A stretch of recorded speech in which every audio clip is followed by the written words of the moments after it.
Hey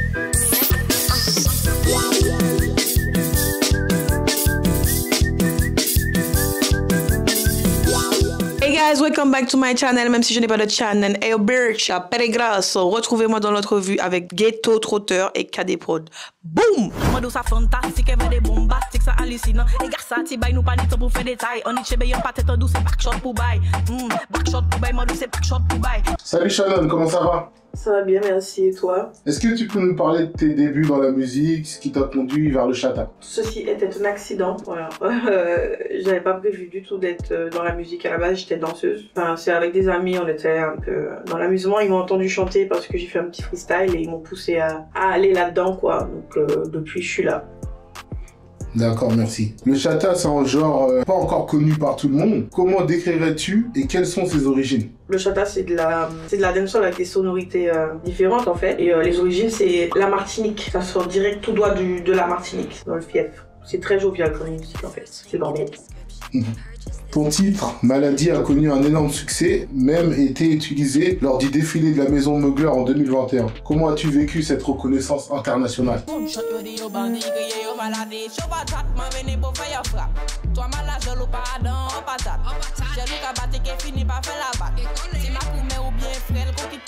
Franchement, j'ai trouvé ça... C'était lourd. J'étais en mode... Oh, ok. En fait, quand tu vois les défilés et tout, je dis ah ouais quand même, c'est pas n'importe quoi. Hein. J'étais contente de ouf. En 2021, tu as sorti ta première mixtape, Period T, voilà, excuse-moi, qui a cumulé plus d'1 million de streams. Que peux-tu nous dire sur ce projet? Alors concrètement, il a cumulé plus de 3 millions de streams. Ça a été faussé en indépendante et c'est un projet qui m'a pris un petit peu de temps puisque voilà, quand on est seul à faire ce genre de choses-là, ça c'est pas facile. Et j'ai pu faire tous les styles, présenter tous les styles que je sais à peu près maîtriser. Ça veut dire il y a du rap, il y a du reggaeton, il y a du chata, il y a du non, il n'y a pas du chata, il y a du bouillon, du soca. Et il y a plusieurs couleurs caribéennes en fait. Et j'ai fait exprès de ne pas mettre du chata dedans. Je suis une artiste, je fais du chata, c'est vrai, mais je suis une artiste d'abord. Donc je voulais montrer que je peux faire une mixtape qui fonctionne sans chata. On te surnomme souvent la Queen of Chata. Comment tu perçois ce titre? Quelle est ta vision pour l'avenir du chata? Quand on dit que je suis la Queen du chata, forcément, ben, ça me fait plaisir, je le prends bien. Je me dis que les gens, ils ont de la reconnaissance pour ce que j'ai amené dans la musique. Et pour moi, le chata, il va aller très loin. En tout cas, je ferai ce qu'il faut pour l'emmener loin, mais de la bonne manière, avec la bonne façon de faire. Et pour moi, c'est un style de musique qui peut... Si les Espagnols, les Américains, les Africains ont pu ramener leur truc, nous, le chata, on peut l'emmener. Donc si je peux être celle qui aide à ce que ça arrive, ben ça arrivera. Quel conseil donnerais-tu à un jeune qui débute sa carrière dans la musique? Je dirais de surveiller les angles morts. Il y a beaucoup de gens qui viennent pour prendre et pas donner. Éviter d'être seul, mais en même temps, voilà, on peut y aller seul, mais c'est un cas sur 10. Hein. Moi, je suis un cas sur 10. Je recommande pas. Je recommande d'être quand même bien entouré. Après, c'est clair que c'est difficile, mais il faut s'armer de patience. Il faut pas vouloir la lumière, parce que quand on veut la lumière, ça, c'est pas ça. Faut y aller parce que t'as envie, parce que t'aimes ça. C'est en toi. Si tu es là pour la fame, je recommande de vaut mieux retourner à l'école en fait.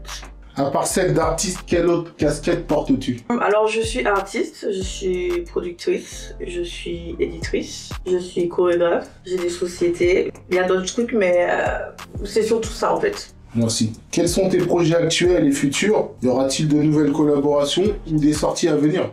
J'ai du lourd qui arrive, fâchez-vous comme vous voulez, ça va péter, ok, vous êtes prévenus, voilà, alors on a plus de time. EP qui arrive avec des gros artistes de chez moi, j'estime qu'ils sont gros, je minimise personne, et pour moi c'est des gros artistes, ils ont beaucoup de talent, c'est des couleurs assez chata, dembo, bouillon. Cette année c'est minimum single d'or, hein. On y va tout droit, tout droit. C'est tout ce qu'on te souhaite. Merci. Ok, right, so c'était un moment assez difficile. Ça c'est quand j'étais en mode tout donner, en mode fuck that. Parce qu'il y a trop d'ingrats, trop de personnes qui sont vampires, vous savez, ouais, les vampires énergétiques, eux là. Ouais, là, j'étais en mode fallait que je lâche le son, fallait que je fasse le clip. C'est ce que ça me dit, moi. Mais qu'est-ce qui se passe? Je crois que j'ai tout donné. Amour, amitié, ouais, j'ai tant donné. Je crois que je n'arrive même plus à aimer. Je suis pas sur la terre, mais dans l'espace, putain de merde, je crois que non. Ce que ça me dit là, c'est... Ça date quand même. C'est ce que ça me dit, j'ai fait quand même du chemin. Hein. C'est pas facile. Surtout le titre quand j'ai mis, franchement tout ce que je chante c'est ce que je vis, donc c'était vraiment, cet album-là c'était vraiment des émotions assez particulières, plutôt tristes en général. Ça me permet de voir quand je sais ce qui va sortir, ouais, que j'ai bien évolué aussi. Sans prétention bien sûr, toute humilité. Joy. Directement. Direct, moi je dis Joy. Sandra, quand je vois cette photo, c'est Joy. Je sais pas si je peux parler d'elle, mais en tout cas, si je peux me permettre de parler d'elle, c'est quelqu'un qui, en toute générosité, m'a apporté quelque chose que personne ne m'a jamais offert. Je vais jamais oublier. Ça peut être simple pour beaucoup de gens, mais pour moi, c'était vraiment quelque chose de touchant. Je me suis dit, c'était comme un petit mini rêve qui a été réalisé grâce à Madame. Le mot de la fin, Shannon. Shannon, Pellegras, restez connectés, du lourd arrive et j'espère qu'on va se suivre pendant très longtemps. Big up à Culture, j'aime beaucoup, c'est confortable en plus. Je vous incite à aller prendre votre petit pull parce que j'ai apprécié la marque et les humains autour de moi. Respect.